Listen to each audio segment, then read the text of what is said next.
I'll take another 1,000. Always. Who's gonna turn down a G? Huh? Crazy question. Everybody wants that.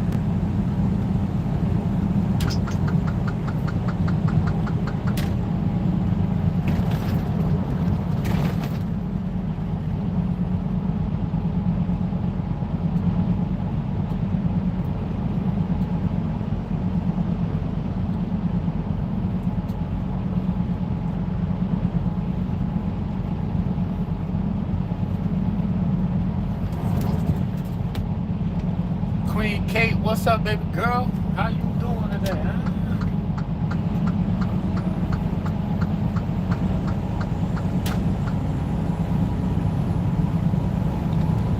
Good to hear it. Good to hear it. Is the day going your way so far? I hope it is. Yes, the day is going my way. As every day does. Let's go get some money. Come with me.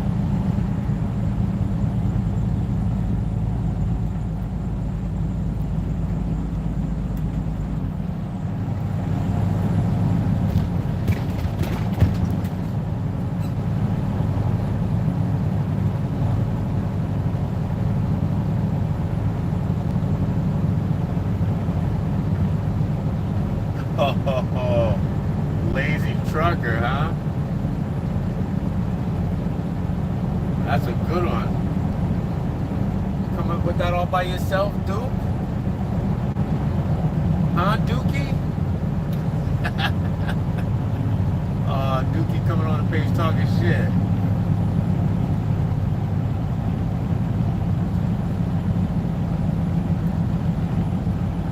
Your job must be very labor intensive.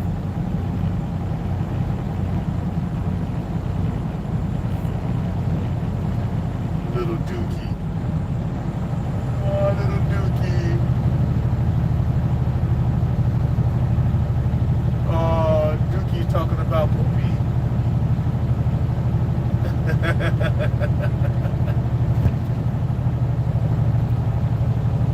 I know, right? Let the haters hate, huh? That's what we doing something right, right, Glenn? When the haters be hating, that means you're on the right path. Oh, little Dookie, little Dookie. Everybody say hi to little Dookie. Hey, Dookie. Dookie talk about poopy. Oh.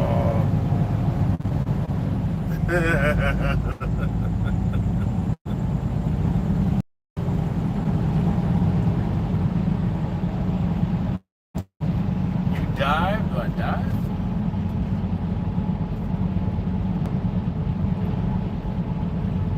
Hey, Dookie. I love it, Glenn. You're the man.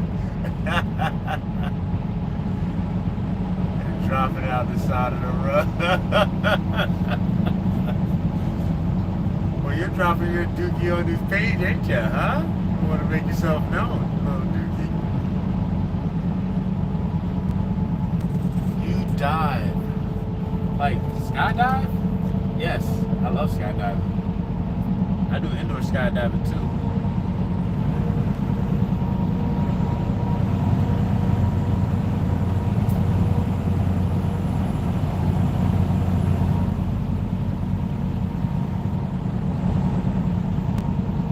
See Dookie droppers.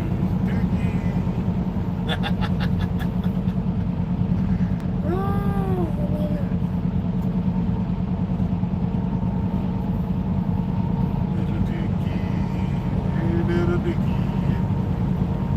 Dookie, come back and visit sometime, all right?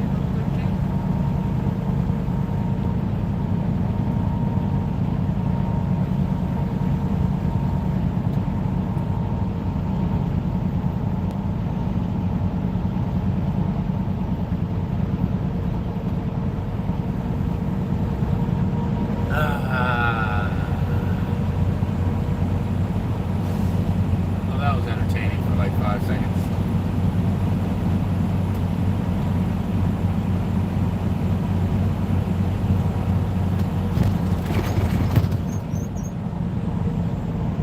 Back to work. Plenty of chores.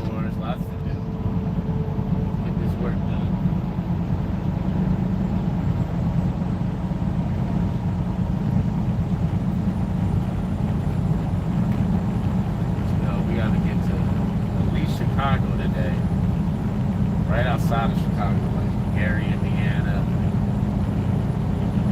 Don't make it that far yet. Don't make it that far. Even if I want to drive that far, I probably drive like 8 hours today. Like day to day. Like day to day. Then 8 tomorrow. Something like simple stuff.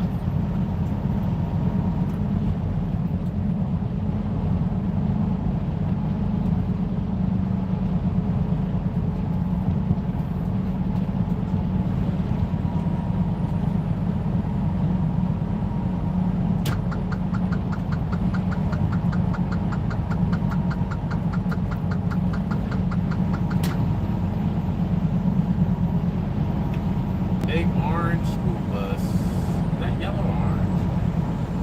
Look more orange than they do yellow nowadays, don't they? I wonder why they changed the color.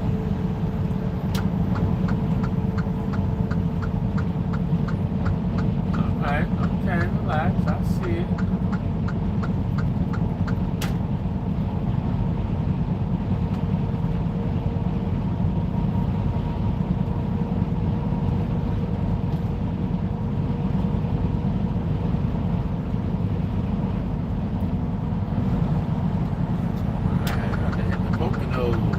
Poconos, Pennsylvania.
why last night I go out to the bar, there happened to be a whole bunch of bikers at the bar.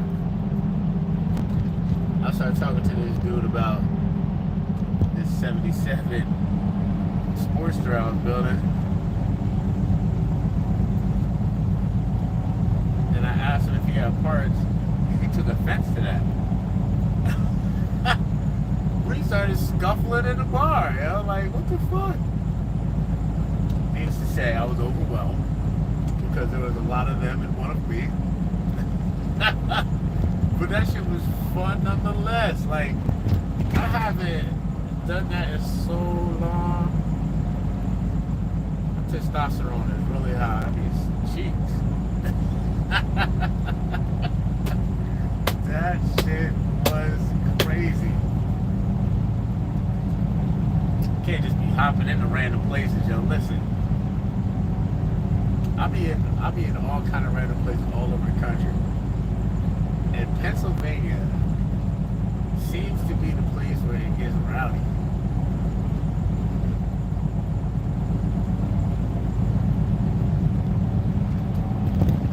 Hey, I don't know what's in the Yingling out here, baby, but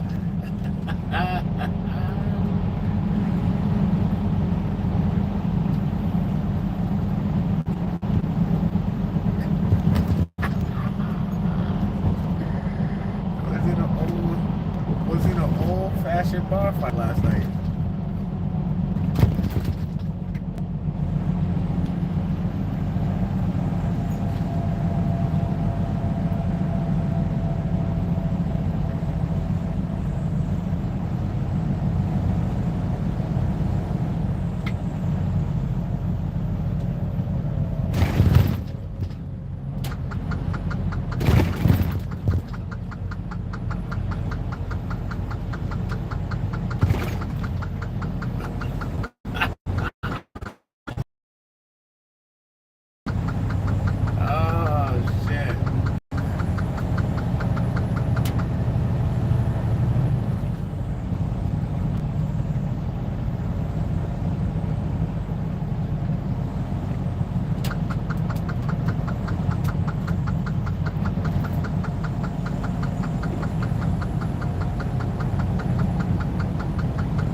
Some bar.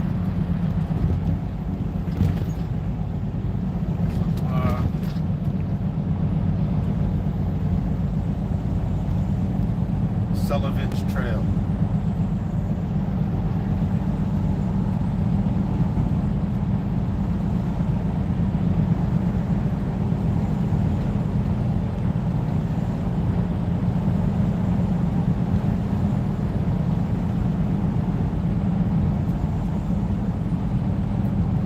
Scuffling with bikers.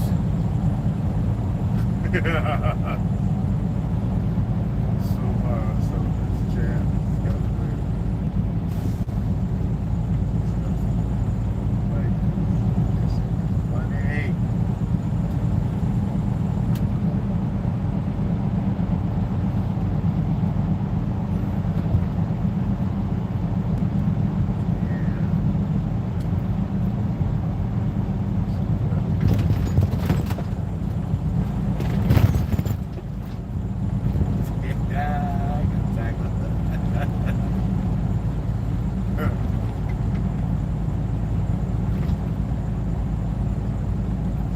tackled, drank a beer, and left with a order of wings.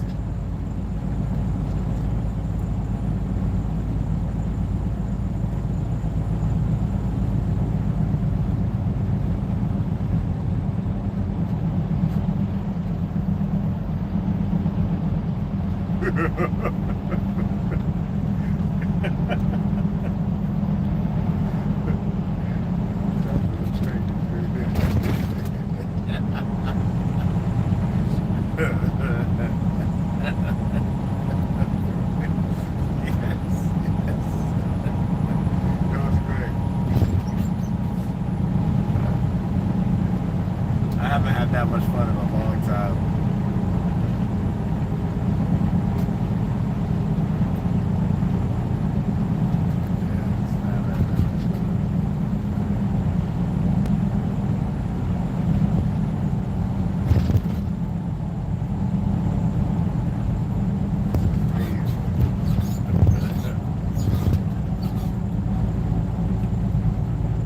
It really was crazy. I'm too old for this shit.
Shit, all for the birthday week.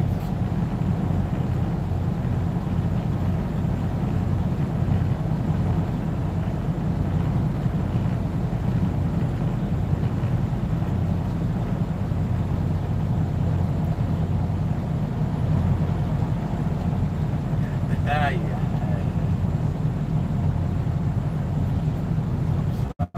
Yeah, birthday.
jealous.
I haven't touched base with them yet.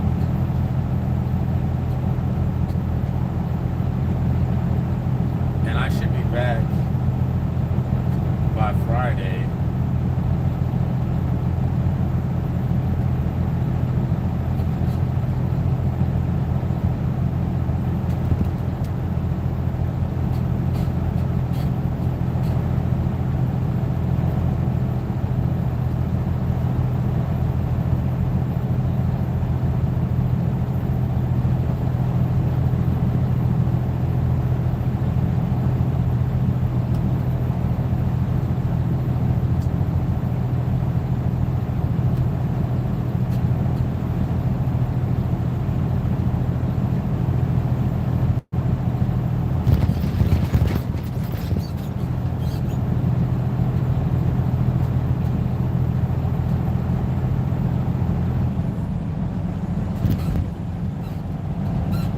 I have my son this weekend.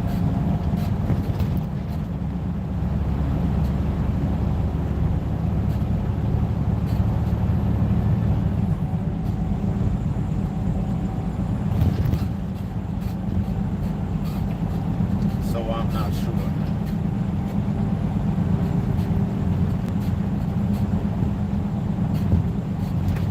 I have to see if he wants to leave his.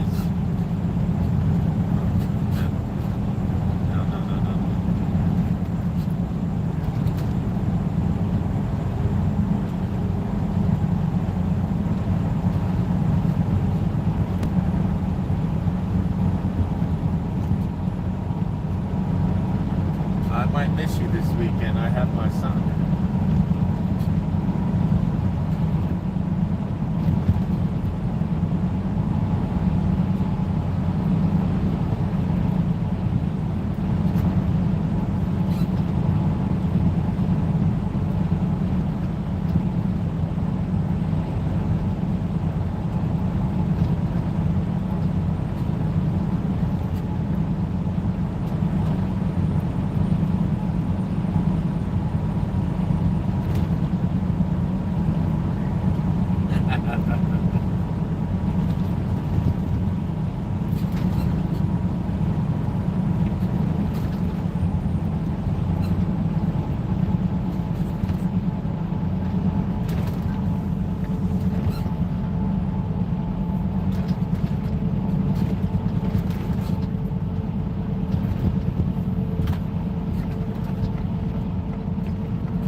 You got off, I can catch up with you before the weekend.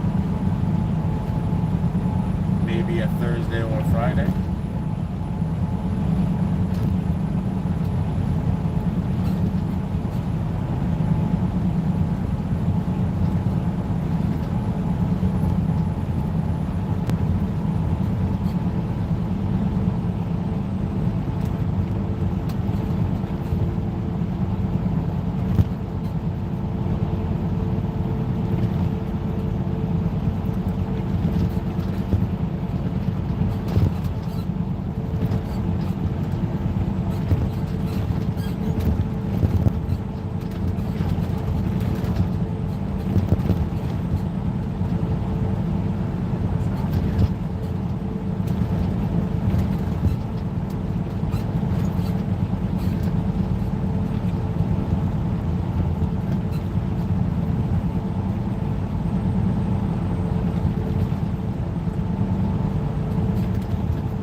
I'll let you know when I'm back from Wisconsin.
wait in line.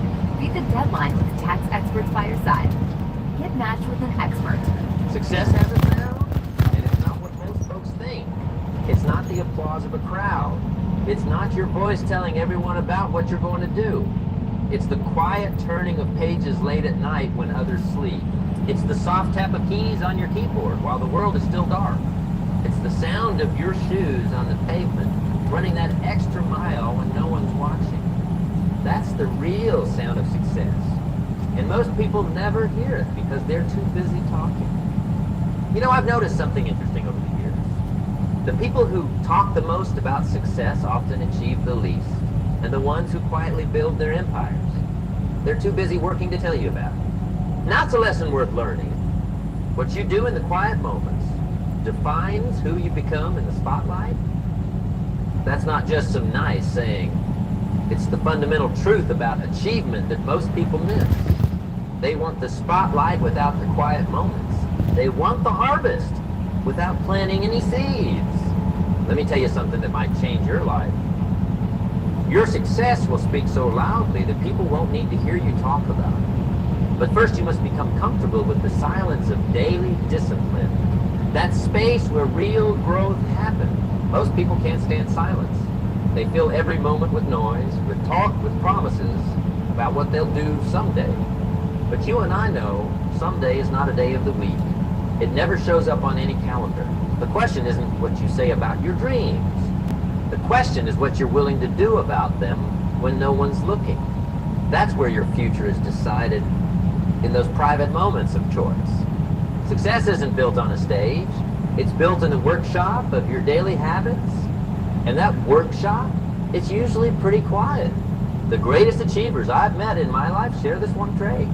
They don't need to announce their intentions. They're too busy turning those intentions into results. You see, working in silence isn't about being secretive. It's about being so focused on your craft that talking about it becomes a distraction. It's about understanding that every minute spent talking about what you're going to do is a minute not spent doing it. Now, let's get practical about this concept. There's a reason why most people choose to talk instead of act.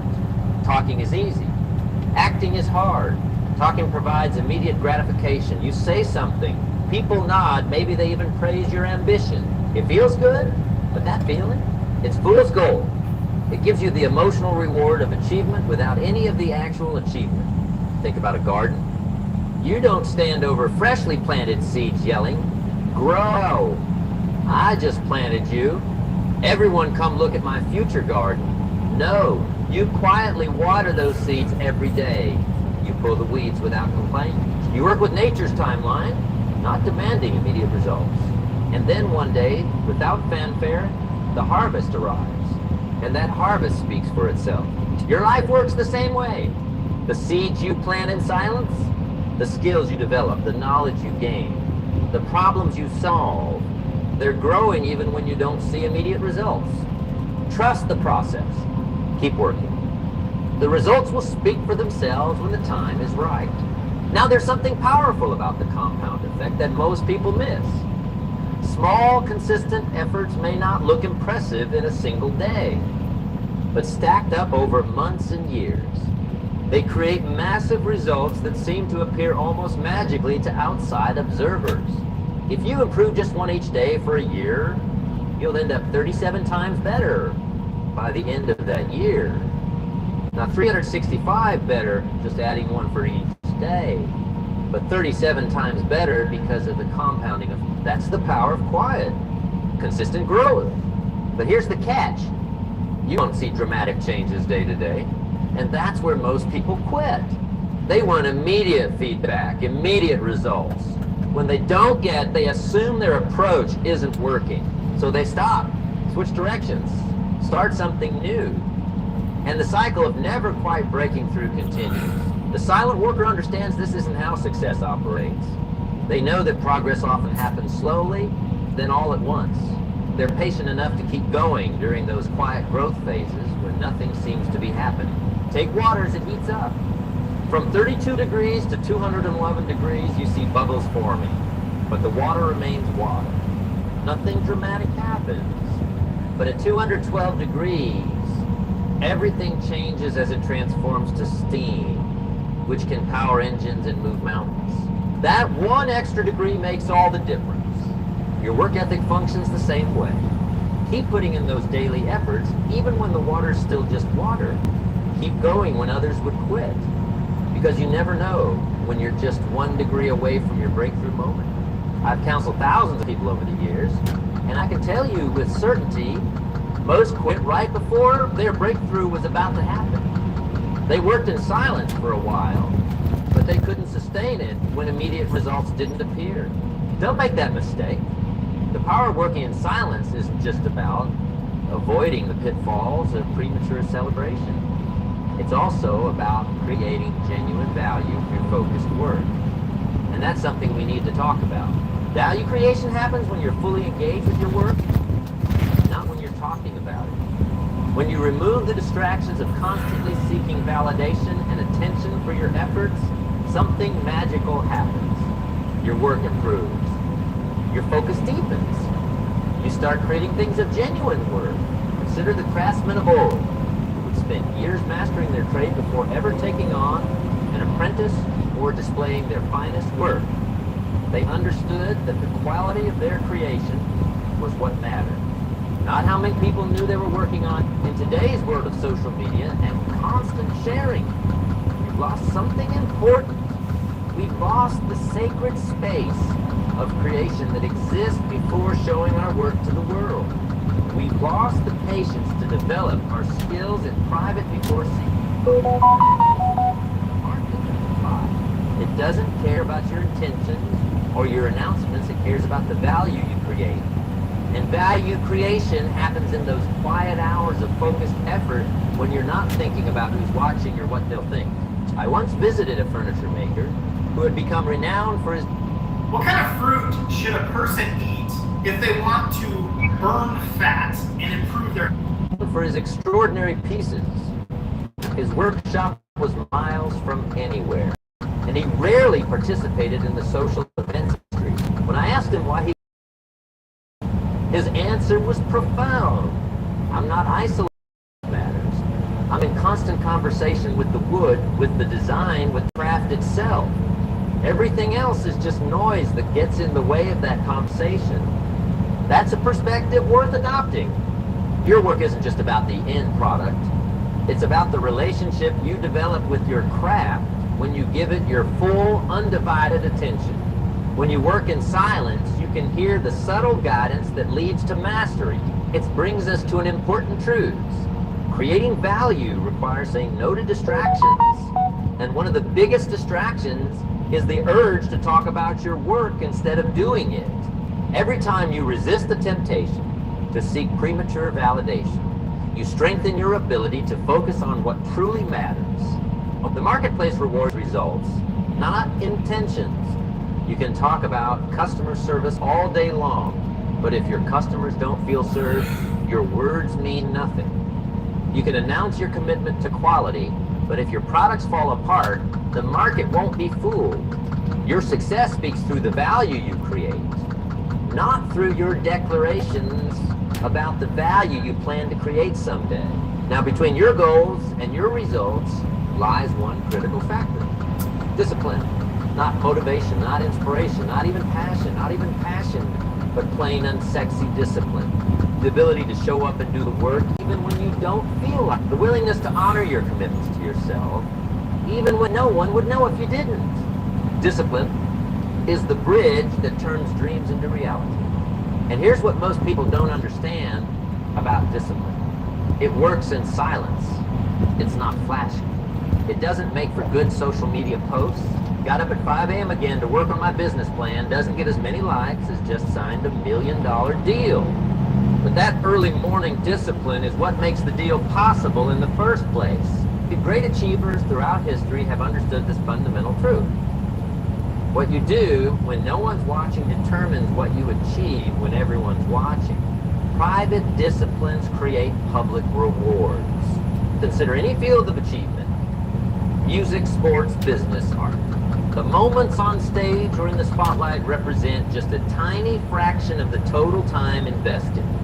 The real work happens during the countless hours of practice, preparation, and persistence that no one ever sees. I've had the privilege of knowing Olympic athletes who trained for years for a performance that lasted minutes. I've worked with authors who spent a decade perfecting a book that people read in a week. I've advised entrepreneurs who worked 18-hour days for years before their overnight success. In every case, their public glory was built on a foundation of private discipline. Discipline has another interesting quality. It compounds over time.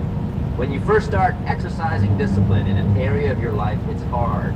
You feel the resistance. Your old habits fight back. But with each act of discipline, you build momentum. What once required tremendous willpower eventually becomes your new normal. This is how extraordinary lives are built, not through occasional heroic efforts, but through daily disciplines maintained over time. Not through loudly declaring your intentions, but through quietly fulfilling them. Most people overestimate what they can accomplish in a day and underestimate what they can accomplish in a decade of disciplined effort. They want the shortcuts, the hacks, the quick fixes. But true success doesn't work that way. It's built through thousands of small, correct decisions stacked one on top of another. And here's something else about discipline. It functions best in silence. The moment you start talking about how disciplined you are, something shifts. You start performing for an audience rather than pursuing excellence for its own sake. You become attached to others' perception of your discipline rather than the results it produces. The truly disciplined don't need to announce their discipline. They let the results speak for themselves. They understand that discipline isn't a virtue to be displayed. It's a tool to be used in the quiet construction of an extraordinary life. Now, every journey toward meaningful achievement will face challenges. That's certain. The question isn't whether obstacles will appear. They will. The question is how you'll respond to them. And this is where working in silence shows its true power. When challenges arise, most people immediately look for sympathy. They announce their struggles. They tell everyone why their path is harder than others. They seek validation for their difficulties rather than solutions. But the quiet achiever takes a different approach. They face their challenges privately. They spend their energy solving problems rather than discussing them.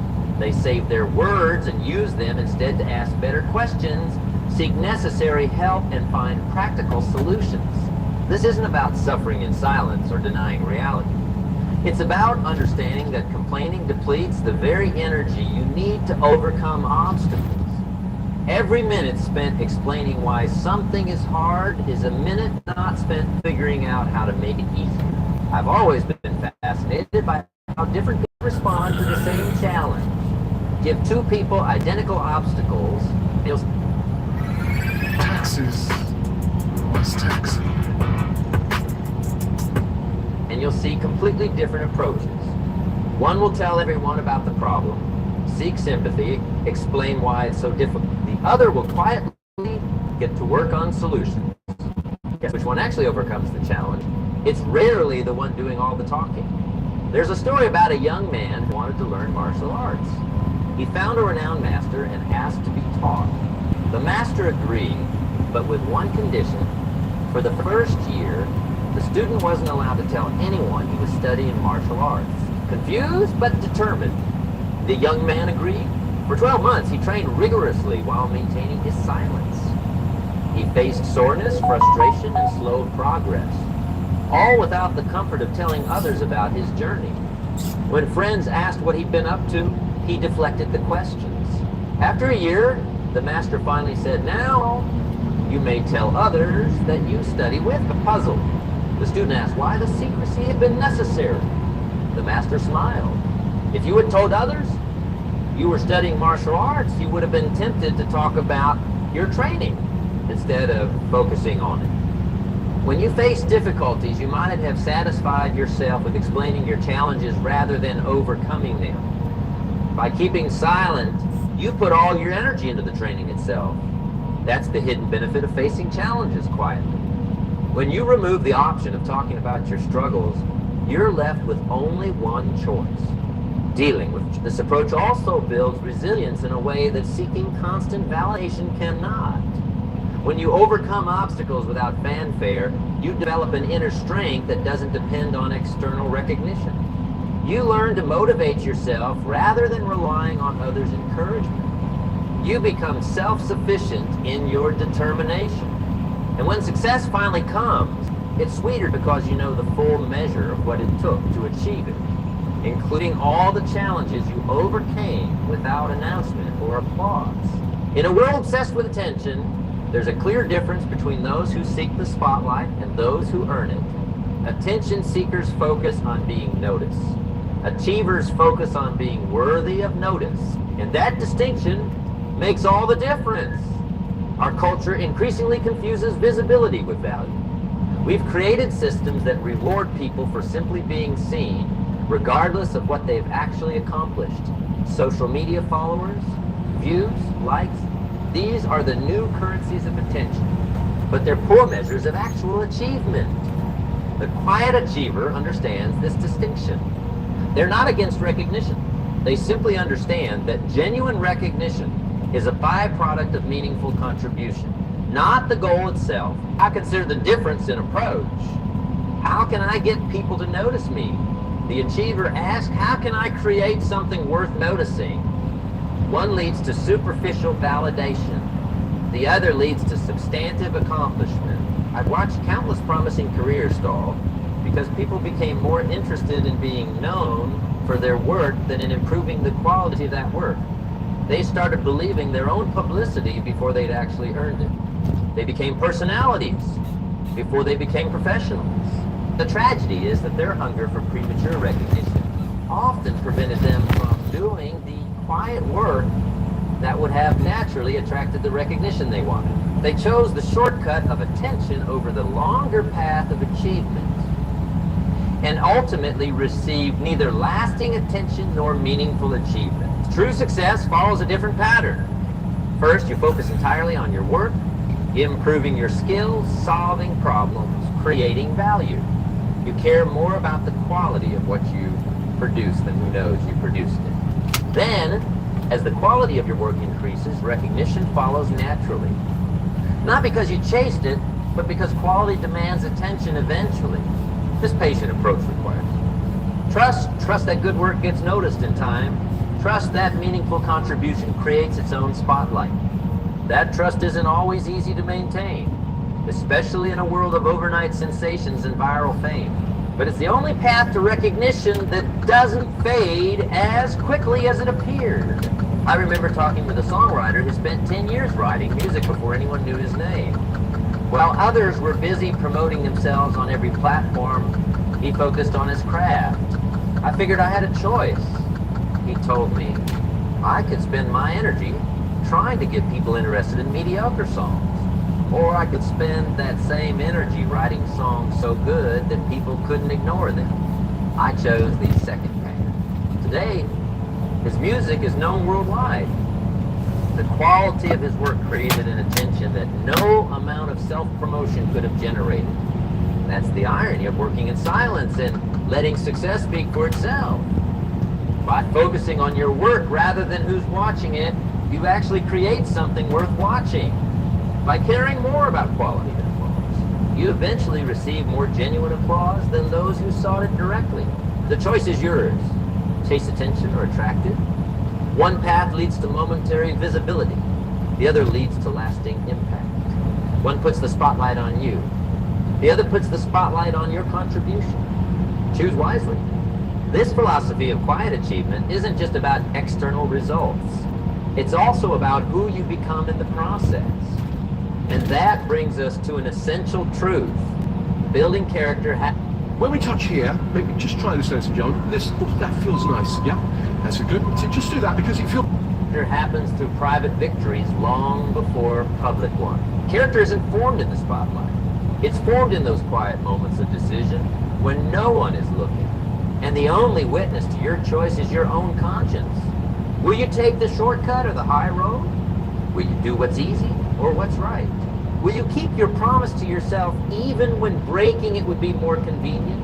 These private choices might seem small in the moment, No one's handing out medals for resisting the snooze button, for doing that extra set when you're tired, for keeping your word when breaking it. But these seemingly minor decisions are actually defining your character fiber by fiber. By the time your character is tested in public, and the outcome has already been determined by the thousands of private choices you've made when no one was watching. Public character is merely the accumulated result of private decisions. Who couldn't understand why they crumbled under pressure in important moments. They practiced the skills. They prepared the presentation. They knew the material. But something within gave way when the stakes were high. What they didn't realize was that character isn't built during the big moments. It's merely revealed then. The building happens during all those small, private victories that no one applauds and no one sees. It happens when you choose discipline over convenience, long-term growth over short-term comfort, truth over deception, even in matters that seem insignificant. True character is who you are when no one's looking. And who you are when no one's looking eventually becomes who you are when it's just a time delay. Think about trusted business relationships. Trust isn't granted because someone claims to be trustworthy. It's earned through a consistent pattern of keeping promises and honoring commitments. One broken promise can destroy years of built-up trust. Why? Because people instinctively understand that what they can see is just the tip of the iceberg.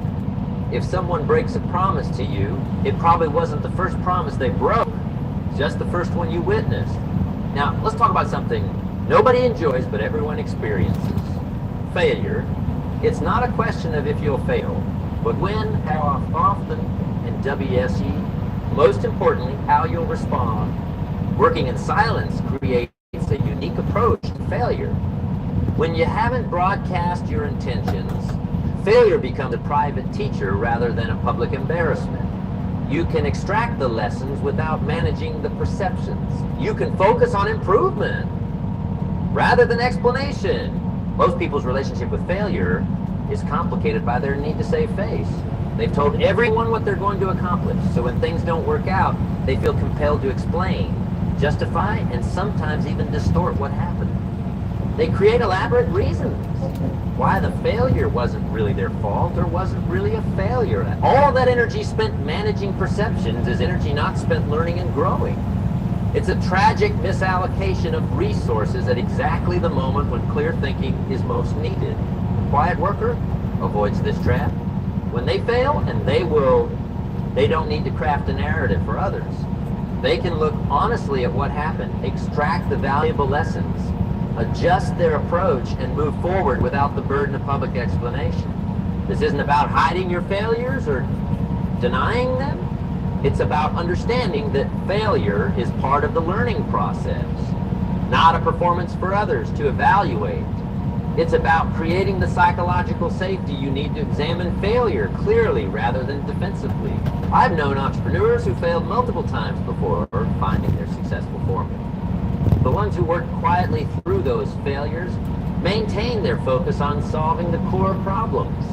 The ones who had loudly announced their ventures spent excessive energy managing perceptions, defending decisions, and explaining away results.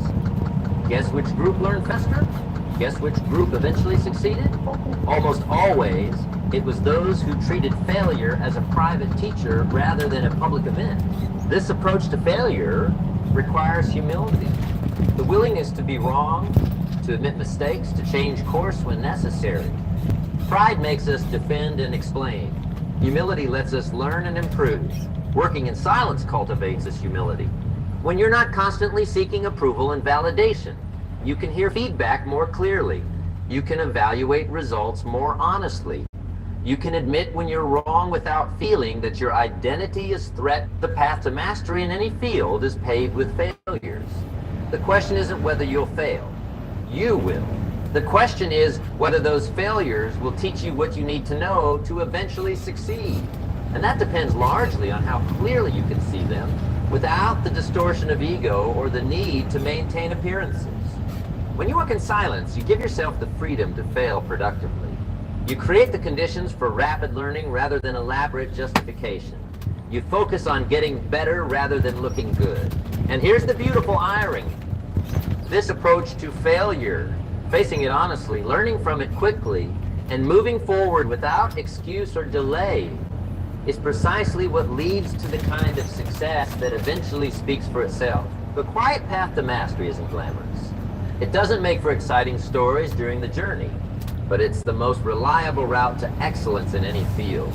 Mastery requires thousands of hours of deliberate practice.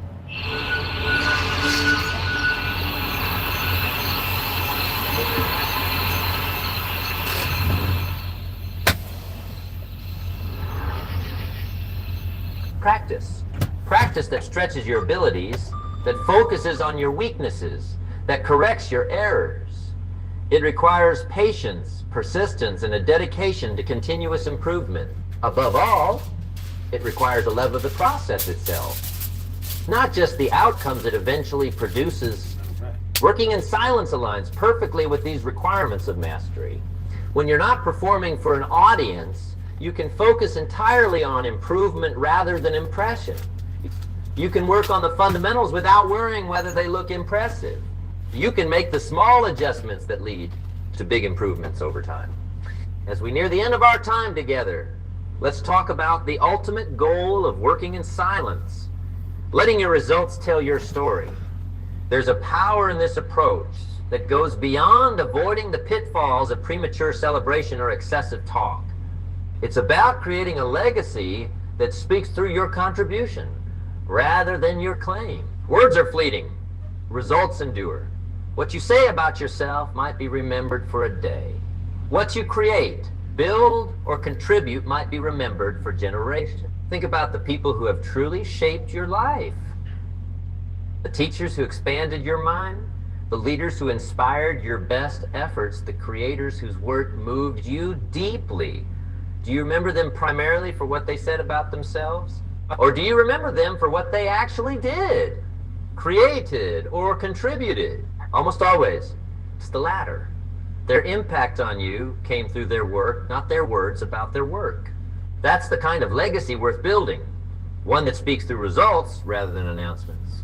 One that influences others through contribution rather than proclamation. I know a man who transformed his industry without ever writing a book about it.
Speaking at conferences without building a personal brand. He simply solved problems that others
Station.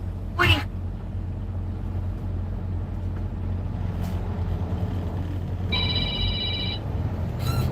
Georgia.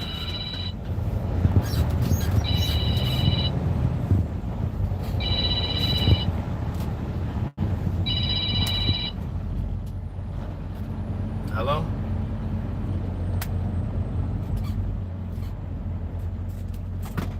Goodbye.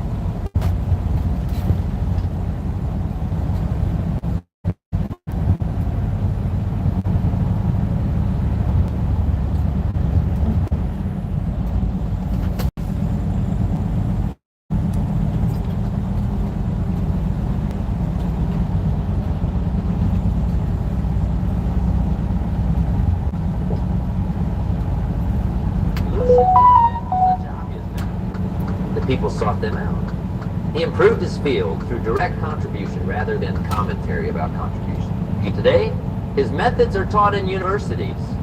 His approaches have become industry standards. His influence extends far beyond those who know his name. Why? Because he let his results speak for him, and results speak a universal language that transcends personality, promotion, or platform. That's the power of letting your success speak for itself. It creates an image based on substance rather than style, on contribution rather than results rather than rhetoric.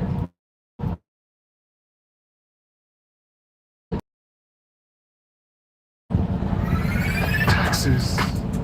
What's taxing? But there's a world of difference between speaking from a foundation of demonstrated results and speaking instead of creating those results. When your words are backed by a record of achievement, they carry a weight that no amount of clever phrasing can match. When you've actually done what you're talking about, your words have an authenticity that resonates at a deeper level. That's what's back to the principle we started with. Work in silence, let success speak. There's a natural order here that many try to reverse. They want their words to create their success rather than their success authorizing their words. But the most influential voices have always been those that earned the right to be heard through their contributions first. They worked, then they spoke, they achieved, then they explained. They built, then they taught. And because of that sequence, people listen. As you move forward from here, you face a fundamental choice in how you'll approach your goals and ambitions. Will you talk about what you're going to do, or will you simply do it? Will you seek it noticed, or will you focus on being worthy of notice? The path of working in silence isn't the easiest one. It lacks the immediate gratification of public declaration. It requires faith in a process that unfolds gradually rather than instantly. It demands the patience to build foundations before, but it's the path that leads to achievement rather than the appearance of achievement. It's the path that creates a legacy based on contribution rather than commentary. Every day, you have opportunities to choose this path. Every time you feel the urge to talk about what you're going to do, you can choose instead to simply do it. Every time you're tempted to seek validation for your intentions, you can choose instead to seek progress towards your goals. Every time you want to explain how hard you're working, you can choose instead to let your results do the explaining. These choices might seem small at the moment, but accumulated over time, they lead to dramatically different outcomes. They determine whether you become someone known for what you say or someone known for what you accomplish. The world is full of talkers. It needs more doers. It has plenty of announcements, but too few achievements. It has countless declarations of intent, but not enough demonstrations of impact. Be different. Choose the quiet path of meaningful contribution over the noisy path of constant declaration. Choose to build something worth talking about, rather than talking about what you might someday build. Work in silence. Let your success speak. When it does, it will say more than your words ever could.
"24/7.